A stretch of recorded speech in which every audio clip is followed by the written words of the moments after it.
Well, hello, everybody. Thanks for joining us today. I'm very pleased to have Ken Bankson and Cathy McKillup come for a return. Cathy's back for her second. The first one I enjoyed so much, we came back for another run. Ken Bankson is a retail expert with Management One. He was the president of RMSA, and he owns the Bankson Group. And Ken's has really developed a tremendous business, consulting business with the college bookstore industry. Cathy, if you listen to our last one, comes from a tremendous background in the quilt and fabric and sewing machine business. So I'm glad to have you. Welcome today. I was talking to both of them individually because our Management One came out with a report last month about verticals that are really still strong, and two of them were the college bookstores and the quilt and fabric. And what's different a little about these two is the bookstores, the college bookstores, really got hit and had to learn to pivot during COVID because kids didn't come back to school for a couple of years. And juxtapose that to the quilt and fabric business, where they just exploded during the pandemic because people were home. They had time to pick up the craft, sew, buy machines, and develop their own communities. So I thought it would be interesting to talk about the lessons learned from those two industries, those two verticals, and have Ken and Cathy share some of their thoughts. So Ken, why don't we start with you, because the college bookstore business really had to learn to act and work differently. Well, thank you. Yeah, they did. And I was just telling Marc and Cathy that I happened to have dinner with a client last night from Iowa State University, who's been a client of my combined careers between the two different companies for 17 or 18 years or 16 years or something.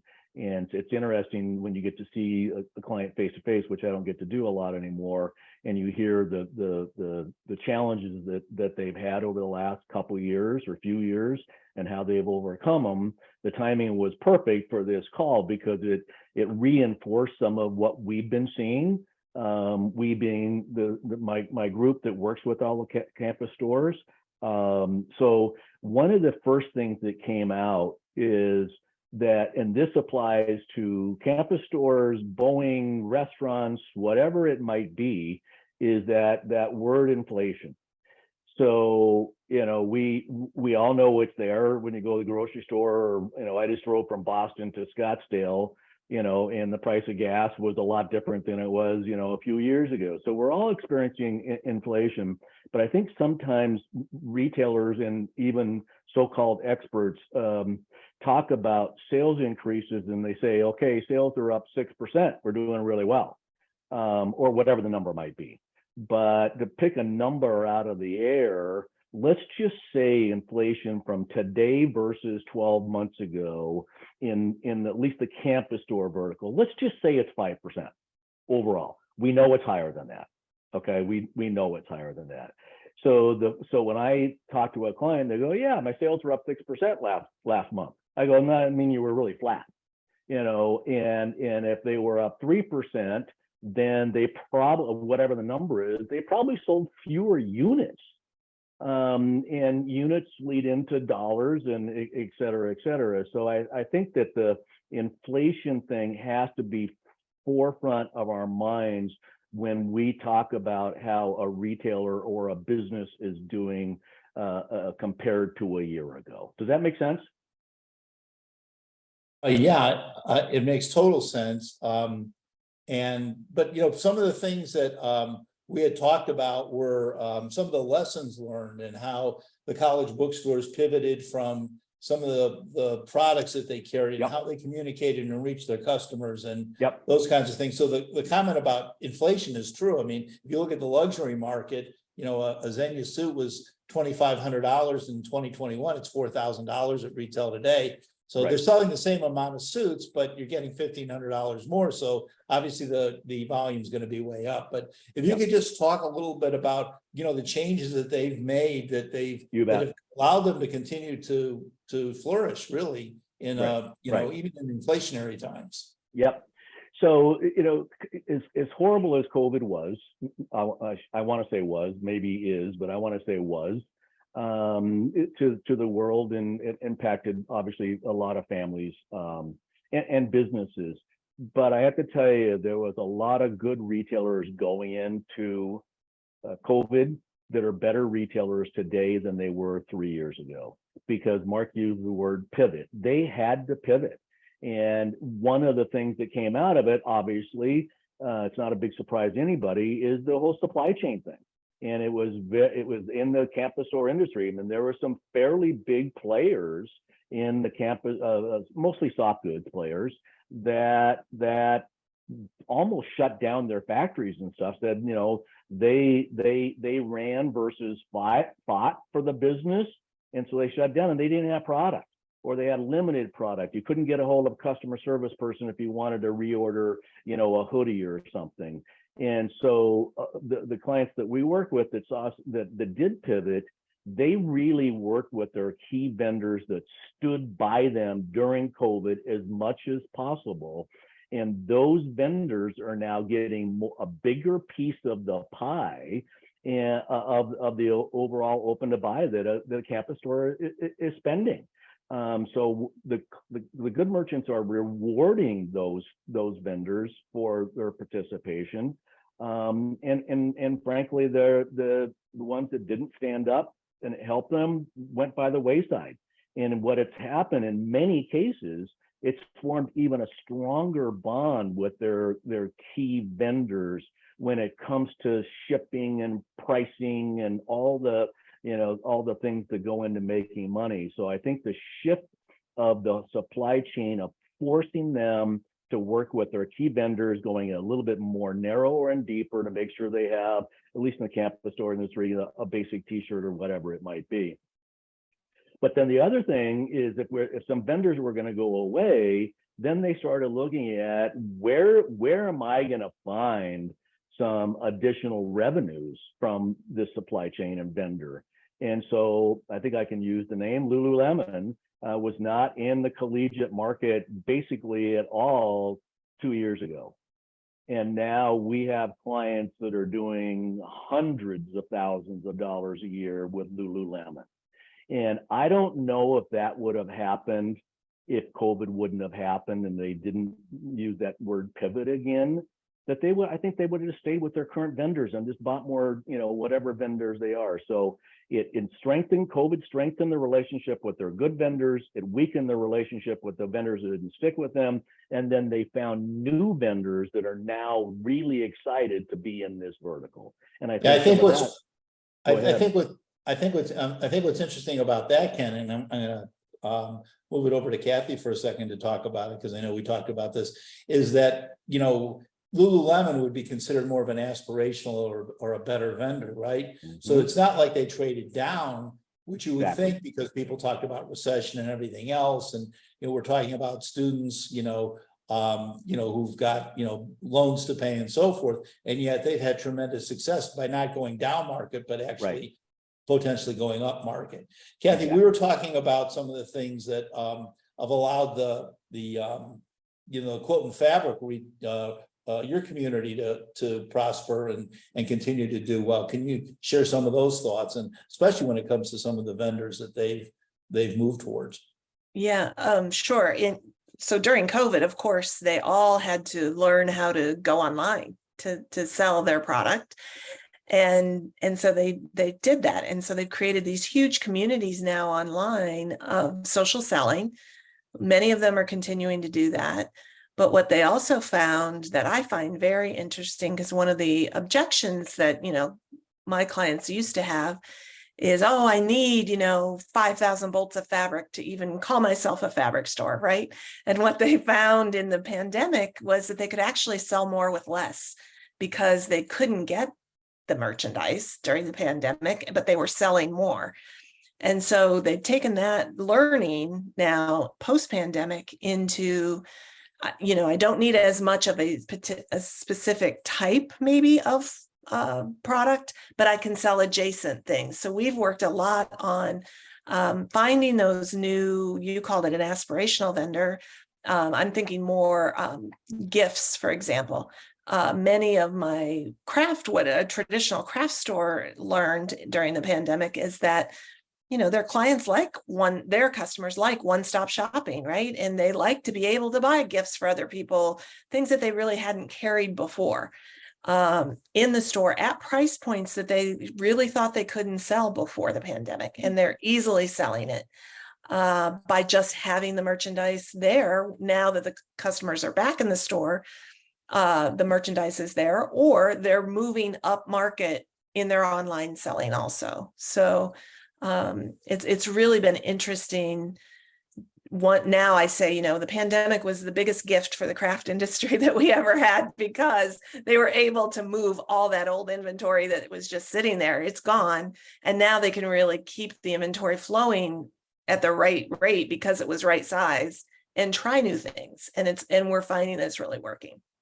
So you both talked a little bit about community and how you built communities during the pandemic because people weren't in the stores or didn't go back to school. Could you both touch a little bit on that? Because I know, Ken, your stores had to reach their customers only through e-commerce because they just weren't on campus anymore. Yeah, and that was one of the points that I had thought about and made some notes on, is when COVID hit, my group that works with the campus stores and some sports stores, as well as traditional retail, we started talking, but primarily campus stores, we started talking to them that, okay, you're now, you need to flip the switch. You're now an online retailer that happens to have a store or two or three or whatever it is. For the reasons that are obvious. The students weren't coming back, the faculty wasn't there, but they couldn't just shut them. Many of them are state universities with budgets and all that kind of stuff. So they did shift. They went from being a retailer that did some social media and all that kind of stuff, but really relied on opening the door at 9 o'clock in the morning and hopefully somebody walked in the door. And so they created the demand for product by being an online business, and it obviously worked. They stayed in business, and in fact, in some cases, we're doing more business online. So when COVID was winding down, I won't say it's over, they didn't go back to being a brick and mortar that happens to have online. They're still online stores that are now focusing more, again, now that the students are back and all that stuff. So they that community was created via online. They started using social influencers, more students on campus wearing their stuff, when they went to the sorority or whatever, that they were dabbling in before, but they had to get creative. Mm-hmm.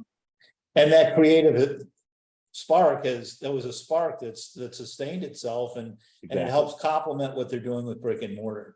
So Cathy, you were talking a lot about the communities that got started, that, that one story you told me about, the woman that actually left and, now has this huge community. Could you talk about that a little bit? Yeah. So, it's been incredible, during those first days that, when we were trying to figure out what to do when COVID hit strong, was, okay, how do we create what we used to have in person online? And one of those things was, we call them virtual shop hops. So in the sewing world, there are these things called shop hops where stores collaborate with each other.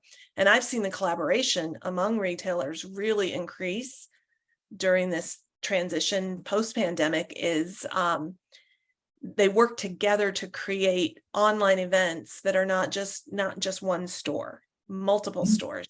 And that draws even more people. It's like the place to be. Oh, I want to be on, oh, that's happening. I want to attend that. And then what also we saw was, when people couldn't go into their local retailer, they wanted to, but if their local retailer wasn't available, they found what they call, their local stores, even though they're states away. And that's interesting. Yeah, very interesting. And now that we're back in person with some events, retreats are popular, things like that. What we're finding, back to people are spending money. It's if you give them the experience they want to spend money on, they'll be there. is some of these people that found some of these retailers online during the pandemic are now flying to their retreats and coming in person states away, and just so the business has just blossomed into a bigger community. I think, and by that collaboration, I am a huge fan of retailers collaborating with each other to grow the whole vertical. Like I've never believed that we're each other's competition. I really kind of view the big box as the competition, and independent retailers can really work together to grow their whole. Everybody gets more successful. So what was the stimulus that got? I mean, obviously it was COVID, but just the thought of getting retailers in different states to cooperate and participate with each other. Where size matters, the collaboration brought in more people, but they were willing to share the pot and everybody won. Mm-hmm. The stimulus, I would have to say, was, desperation, right? I mean, you have a sewing machine store, 10,000 square feet, that was shut down. And so it was like, well, let's all band together and create. I helped one group of them create the first one. And it was super successful. We called it cooped up quilters. Yeah. So it tied into the consumer's feeling of being cooped up, and that, they wanted to see each other, and that was hugely successful. And since then, a bunch of different types of those things have been created and sustained. And what's interesting to me is the consumer, while they're not showing up at the rates maybe they did during the pandemic when they couldn't go anywhere else, now they're vacationing and doing other things, but they are showing up and they're still buying, and it is still successful. So, comments sold, the whole live selling into this vertical was huge, and it has been sustained since the pandemic, because you're right in somebody's pocket. I love it. You got an app on a phone and you ping them and say, hey, this just came in. I could never do that when I had my retail store. Not easily. Like, I could send an email, but they might open it, they might not. They're going to look at the ping on the phone. One of the things that Ken does with his group of stores is he gets all the college bookstores together and they share best practices and ideas, and they're able to be creative from that. And Ken, if you could just share a little bit about some of the outcomes and the results of some of those. And you've been doing it a long time. I've actually had a chance to sit in and witness anybody that ever has a chance to watch Ken facilitate a meeting. It really is an art form. You're amazing at it, Ken. You're a maestro at getting people to collaborate and work together. But those kinds of sessions really have a lot of value, don't they? Yeah, we didn't rehearse some of these topics. I mean, because we didn't rehearse this at all. And I like raw. Yeah, I really love it. You talk about this sense of community, Cathy, and I'm sitting there thinking it's just very similar to what happened in the collegiate world. They collaborated more before COVID than most industries because they don't compete. They compete with Fanatics or Amazon or somebody. But Alabama, if you go to Alabama, you're not going to buy a T-shirt from Auburn, although some families have the war going on. So they always communicated. We have a monthly call with a lot of retailers, campus stores, and they every month is a different topic, and it changed dramatically during COVID from the things we worked on before. Okay, it was okay. Now, how are you using influencers? How are you doing this? How are you doing that? And it took an industry that was already very collaborative and just it's now on steroids. You should see the information going back, question, hey, I've got a problem with this vendor, or what are you doing pricing wise? I've always been around 55% initial or whatever the number. I'm trying to get it up to 60. What are you doing? And so that whole collaborative thing is really, really increased from an already strong standpoint. Yeah, that's a good point, Ken. I wonder if you both could touch on how markups have changed over the course of, since before COVID to now, and maybe how your retailers are working towards it, and what, initial markups are looking at compared to what they were before, because that's also in the face of higher prices, right? Right. Mhm. So I'll go. I can tell you that at least in the collegiate industry, there was always a little bit of, in our minds, the retailer's mind, of price resistance. That hoodie's already $67.99. For something that says Washington on it or something. We kept talking to him about Paul Erickson. 45 years of talking to Paul.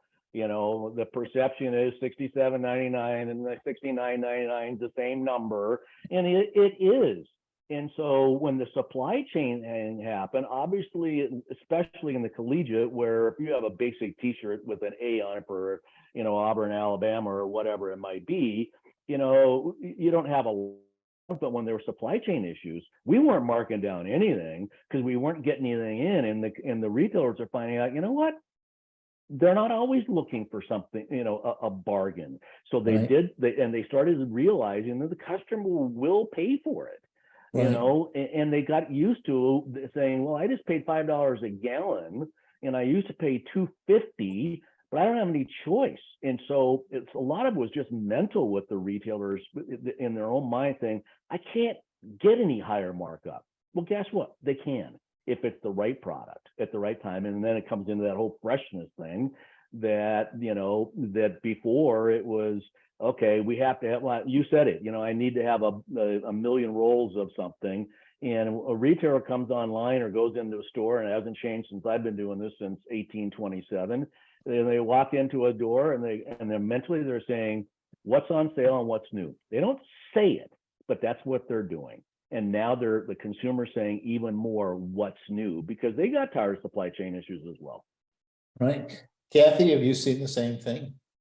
Similar, yes. I've been working with my clients on really taking advantage of this time, because the consumer is hearing inflation, inflation, inflation. So they're expecting higher prices. So give it to them, right? And so we're giving it to them, and they're not balking at all. They're just continuing to buy. And I had a conversation this morning with a client where we saw, I think in the last 90 days, their maintain margin up like, I think it was 6 or 7% maintain. Wow. Yeah. And then she was like excited. I'm like, and did anybody complain? Like, I do want to check. I want to make sure like we're not creating in the stores this friction, right? Right. She said, no. And I'm like, well, keep doing it. Right? Like, let's see how high we can go. See, that's interesting though. We haven't necessarily seen that a lot in the collegiate industry, just because during the key months or years of COVID, like I said, they weren't taking markdowns, because they didn't need to. And now that they've got the supply chains back, they're more, they can get rid of some product and take some timely markdowns. So we're not seeing many maintain markup going up. In some cases, it's going down because they didn't take markdowns in some cases for 18 months. And now they have to take get back to being I'll call it a traditional retailer and saying, okay, what needs to go away? Yeah. So what do you both see going forward for the next, as we get into the holiday season, or we're actually probably into the holiday season now because, we're past the middle part of September. Cathy, Well, what are you saying? what I'm seeing, especially in my sewing machine dealers, the stores, that consumers at the high end, and I'm talking like a $24,000 sewing machine, are a little bit more deliberate about spending that money than they were during the pandemic. So that sales cycle is a little bit longer. But on the other products that my stores sell, we're still seeing growth. So, I would say on those higher ticket items, starting to see some more deliberation about where am I going to spend my money. They're still doing it. It just is taking longer. So they're not really losing sales. It's just the sales cycle's a little bit longer. Interesting. Well, of course, you're buying equipment, so that's a little bit different than buying something you need today that you want to take out and do something with. Ken, what's your thought? What are your clients and your thoughts and your team's thoughts on the next couple of months? We're not expecting, frankly, a whole lot different the next, I'll call it the balance of the calendar year. Unless, something stupid happens in the world, and something stupid happens in the world every day, but I mean, something really stupid, but we're not, Black Swan event, right? yeah. So, we're not expecting a whole lot different. One of the challenges that many clients continue to have that will impact top line revenues is the whole staffing issue. I don't know if that's become it's resolving, Cathy, in your vertical or not. And some of our clients are fine; they're not having an issue. But in many cases, they had to increase their hourly rates or commissions or whatever it might be, because they can go to McDonald's and make whatever 15, 18, or whatever the number is in some of these states. So as long as we don't have a major increase in the supply of qualified people, we don't see a whole lot different. And that goes back to a point I forgot about when I made my notes. One of the other things during the last few years with a lot of our clients is, and then when this whole quick quitting or whatever that term was, when Quiet quitting. Yeah, quiet quitting. A lot of our clients are going, well, we don't want a whole lot of quiet. We don't want any loud quitting for sure. So some of them, many of them have gone back and done a better job of actually training their people to make sure they're quality employees and they're treating the customer right, whether it's just a reply to their Instagram, are they replying in a proper way, are they greeting correctly when they come in the store? So that's another thing that we saw some retailers doing, just doing a better job of some of the things that Whiz Bang and some of the other companies like that, train on. Same kind of thing. We are seeing it difficult to find some help, but they are putting a lot more effort in training.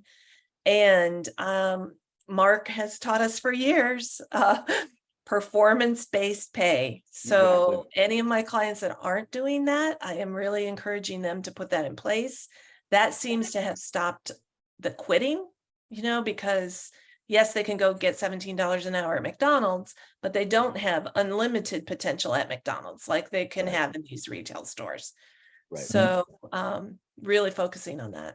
Yeah. Yeah, I think that I'm glad you both brought that up because, having good people to, obviously your people differentiate you from the big box stores along with the way you curate, your own selection of goods. But it's the people that are really the difference maker, and having those people on the front lines, your alter ego representing you the way you want it represented is critical. And, that's the thing that also interested me about why I always thought of, even though bookstores are state-owned entities, not quite the same as indie retailers, they still took the same attitude as an indie retailer, right? I mean, they still care about their students. They have a very holistic approach to it. They don't take it, they're not dismissive about it in any way. So they really, and then Ken really brought to the college bookstore industry, really in planning, really brought that whole mindset of how independent retailers think. And I think that's been pretty well adopted, from what I've been able to see at the conventions and so forth, Ken. And a lot of that goes back to what you did, you and Paul. Yeah. And many campus stores and clients of ours are independent. They're a co-op or something. They're not owned by the university, but many are. Most are institutional stores. And so in most cases, the institutional stores can't have performance-based income. They're a state employee, and there's levels. You're a 2 or a 3. It's kind of like the military, So some of the independents have a little bit more. Not some of the independents have a bigger flexibility of what they can do there. But I can tell you that where possible, even the institutional stores, they're trying to do other things that don't violate, state law.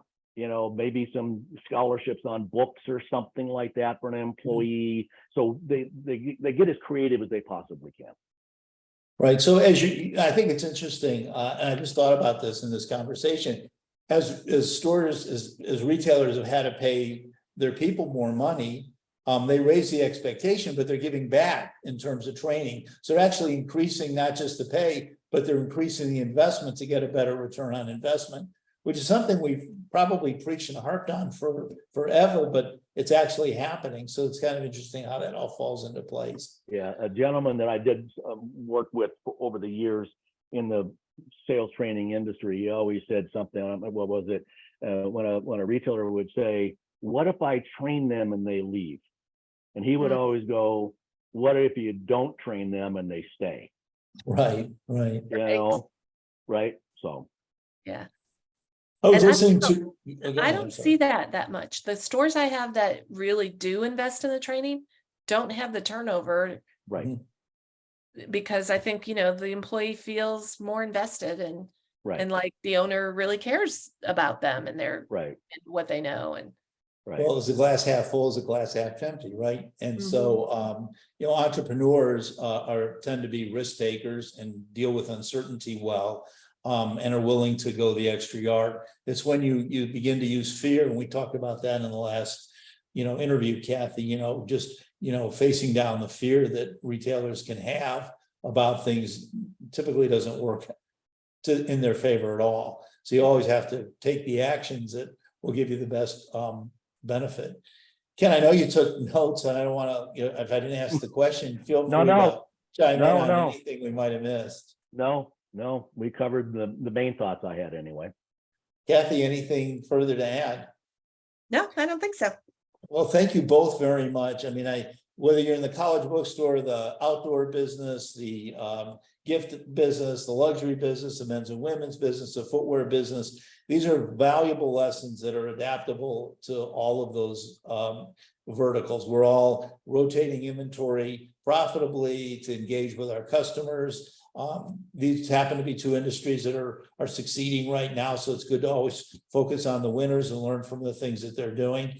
And I hope that these are some ideas that you can use and carry forth in your own business. Thank you both very much for giving your time today. Really appreciate it. Thanks, Mark. Good seeing you, Cathy. You too.